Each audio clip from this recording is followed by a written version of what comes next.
Assalamualaikum warahmatullahi wabarakatuh. Alhamdulillah kita bisa berjumpa lagi di channel Bang Soal Lengkap. Kali ini kita akan membahas soal latihan pengetahuan kelas 5 tema 2 subtema 1. Nah, sebelum kita mulai, jangan lupa pastikan teman-teman lakukan like, share, dan subscribe pada channel ini. Jangan lupa nyalakan tombol lonceng agar teman-teman selalu mendapat info terbaru dan terupdate dari kami. Langsung saja kita mulai untuk soal nomor 1. Sebutkan jenis tanggung jawab masyarakat. Jawabannya, jenis-jenis tanggung jawab masyarakat yaitu memelihara ketertiban dan keamanan hidup bermasyarakat, menjaga dan memelihara rasa persatuan dan kesatuan masyarakat, meningkatkan rasa solidaritas sosial sebagai sesama anggota masyarakat, dan menghapuskan bentuk-bentuk tindakan diskriminasi dalam kehidupan di masyarakat untuk menghindari perpecahan masyarakat, bangsa, dan negara. Nomor 2, tuliskan contoh memelihara ketertiban dan keamanan hidup bermasyarakat. Contohnya, membuat peraturan jam masyarakat dan jadwal kegiatan ronda malam. Peraturan jam masyarakat dan jadwal kegiatan ronda malam tersebut hendaknya dilaksanakan setiap anggota masyarakat sebagai bentuk tanggung jawabnya sebagai warga masyarakat. Nomor 3, apa sajakah prinsip-prinsip dasar dalam menjaga dan memelihara persatuan dan kesatuan antar warga masyarakat?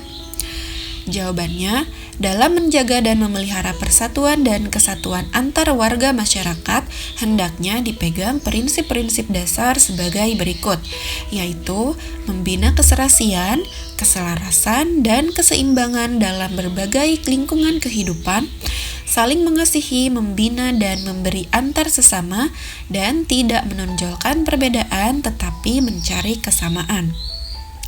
Nomor 4, sebutkan manfaat dari menjaga dan memelihara rasa persatuan dan kesatuan antar warga masyarakat. Jawabannya, yaitu terwujudnya kehidupan masyarakat yang serasi, selaras, dan seimbang, pergaulan antar sesama warga masyarakat akan lebih rukun dan akrab, terwujudnya sikap saling mencintai dan saling membantu antar warga masyarakat, dapat mengatasi semua perbedaan yang ada dengan penuh kesadaran, pembangunan nasional akan berjalan lebih baik dan lancar, pelaksanaan gotong royong akan dapat berjalan dengan baik dan lancar. Selanjutnya, nomor 5, sebutkan jenis kata tanya.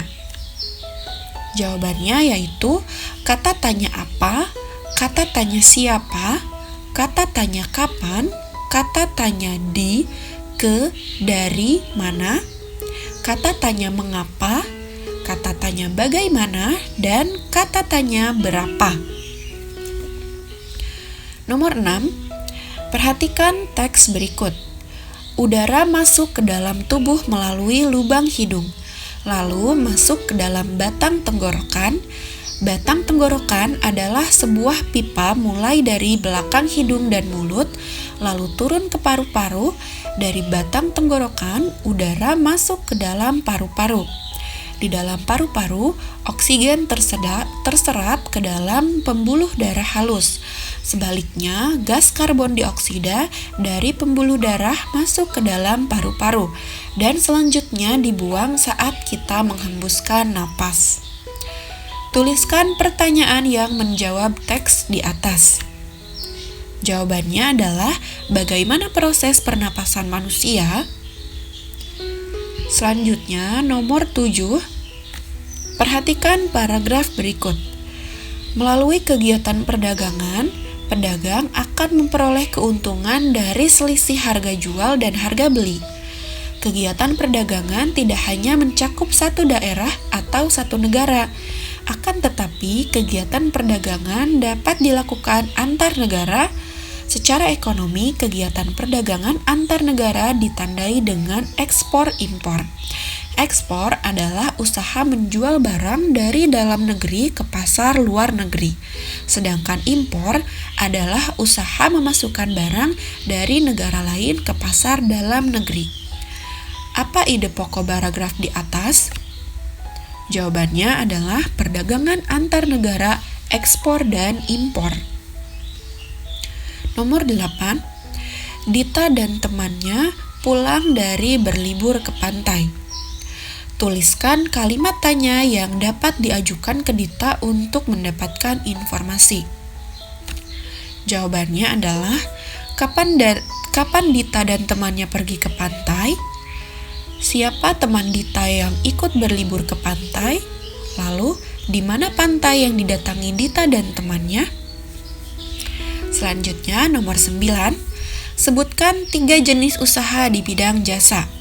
Jawabannya adalah usaha pariwisata, perbankan, keuangan, asuransi, kesehatan, dan hukum. Nomor 10. Sebutkan usaha-usaha di bidang jasa pariwisata. Jawabannya adalah pengelola jasa penginapan, misalnya hotel, motel, wisma, dan losmen, usaha penjualan barang cenderamata atau souvenir, penyedia jasa pemandu wisata atau tour guide, penyedia jasa pariwisata dan transportasi, tour and travel. Nomor 11. Perikanan dibagi menjadi 2, yaitu perikanan darat dan perikanan laut. Apa yang dimaksud dengan perikanan darat? Sebutkan contohnya. Perikanan darat yaitu usaha memelihara dan menangkap ikan di perairan darat. Perikanan darat terdiri atas perikanan air tawar dan perikanan air payau. Perikanan air tawar dilakukan di sungai, danau, rawa, waduk atau bendungan, empang, sawah, dan kolam. Jenis ikan yang dibudidayakan adalah lele, nila, mujair, gurami, dan mas.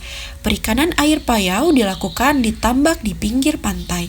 Jenis ikan yang dibudidayakan adalah bandeng.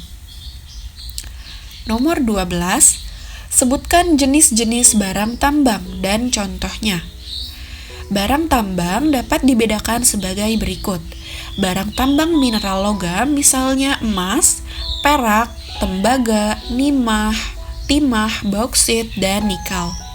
Lalu barang tambang mineral non-logam misalnya belerang, gipsum, marmer, dan batu gamping. Lalu barang tambang sumber energi misalnya minyak bumi, batu bara, dan gas alam.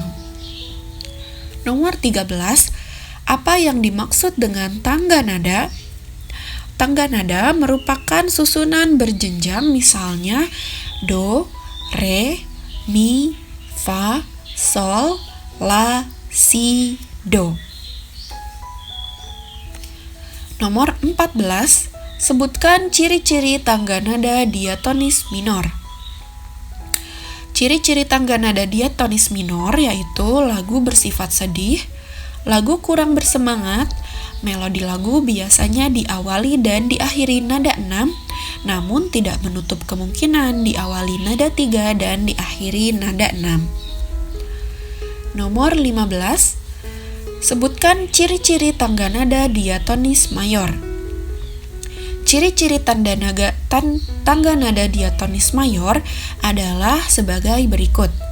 Bersifat riang gembira, bersemangat, biasanya diawali dan diakhiri nada do, namun tidak menutup kemungkinan diawali dengan nada 5 atau 3 dan diakhiri nada 1. Selanjutnya, nomor 16. Siapakah pencipta lagu Hari Merdeka? Jawabannya adalah Haji Mutahar. Nomor 17. Sebutkan organ pernapasan pada manusia. Jawabannya, organ pernapasan manusia terdiri atas hidung, faring, laring, trakea, bronkus, bronkiolus, dan paru-paru atau alveolus. Nomor 18. Bagaimana cara cacing tanah bernapas? Cacing bernapas melalui permukaan kulit. Oleh karena itu, kulit cacing selalu basah dan berlendir untuk memudahkan penyerapan oksigen dari udara. Nomor 19. Bagaimana alat dan sistem pernapasan pada serangga? Jawabannya, Alat pernapasan serangga berupa trakea, yaitu sistem tabung yang memiliki banyak percabangan di dalam tubuh. Trakea mengedarkan oksigen langsung ke semua sel tubuh dan organ serta menyerap karbon dioksida dari semua sel tubuh untuk dibuang. Sel-sel tubuh mengambil oksigen langsung dari pembuluh udara kecil itu. Karbon dioksida dari sel akan mengalir ke trakeola lalu dibuang melalui lubang spirakel. Nomor 20. Bagaimana siklus udara masuk sampai udara kembali? Jelaskan. Jawabannya, udara masuk ke dalam tubuh melalui lubang hidung, lalu masuk ke dalam batang tenggorokan. Batang tenggorokan adalah sebuah pipa mulai dari belakang hidung dan mulut, lalu turun ke paru-paru. Dari batang tenggorokan, udara masuk ke dalam paru-paru. Di dalam paru-paru, oksigen terserap ke dalam pembuluh darah halus. Sebaliknya, gas karbon dioksida dari pembuluh darah masuk ke dalam paru-paru dan selanjutnya dibuang saat kita menghembuskan napas. Nah, alhamdulillah teman-teman, 20 soal sudah kita bahas bersama-sama. Dan bagi teman-teman yang membutuhkan filenya bisa langsung hubungi kami. Semoga bermanfaat. Sampai jumpa lagi. Wassalamualaikum warahmatullahi wabarakatuh.